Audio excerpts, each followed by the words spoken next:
La FIFA et les discours lissés sur la fête du football mondial.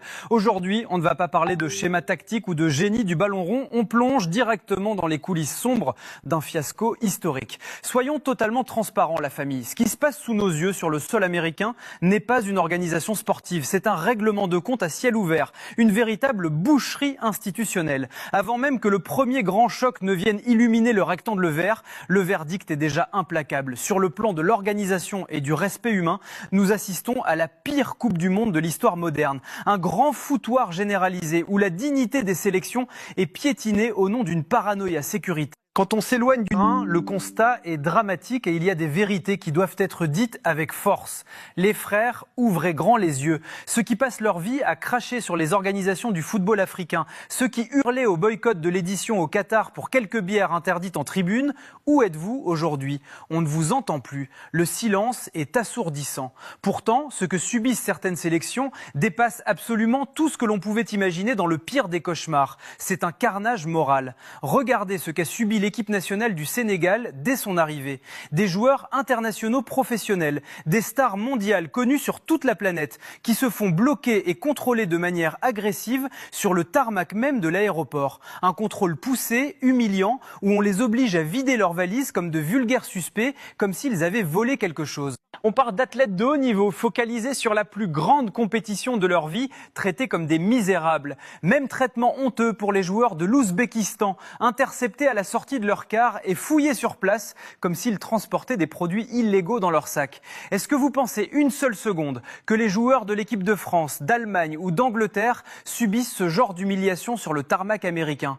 Évidemment que non. C'est ce deux poids, deux mesures chimiquement pur qui rend cette compétition nauséabonde. C'est une fracture brutale. Et que dire du traitement infligé à la sélection d'Iran ? Une honte absolue. Les joueurs iraniens sont contraints de disputer leur match aux États-Unis, mais ils ont l'interdiction formelle de résider sur le territoire américain. Pour chaque rencontre, ils doivent s'infliger des allers-retours épuisants et aberrants entre le Mexique et les États-Unis. Ils dorment au Mexique et traversent la frontière comme s'ils n'étaient pas invités à leur propre fête. Mais la fierté ne s'achète pas et les joueurs iraniens ont répondu sur le terrain de la plus belle des manières en arborant un pins en hommage aux victimes de l'école attaquée par le gouvernement américain. Un message fort, digne, pour dénoncer l'inacceptable sous les yeux du monde entier.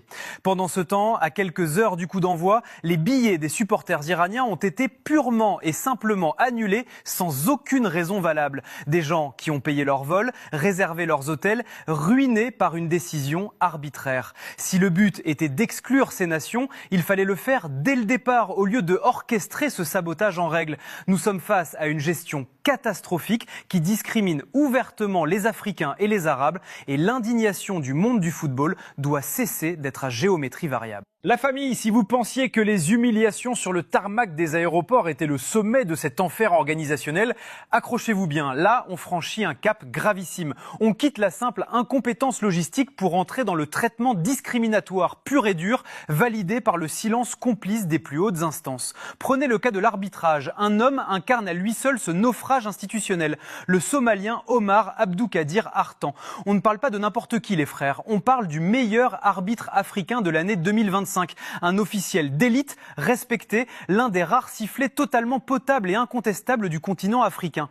Cet homme avait tout pour lui. Ses papiers étaient en règle, son visa d'entrée pour les États-Unis était officiellement validé. Il était prêt à représenter le football africain au plus haut niveau mondial. Résultat, refoulé, interdit de territoire. Son visa a été rejeté à plusieurs reprises au dernier moment, l'excluant définitivement de la compétition.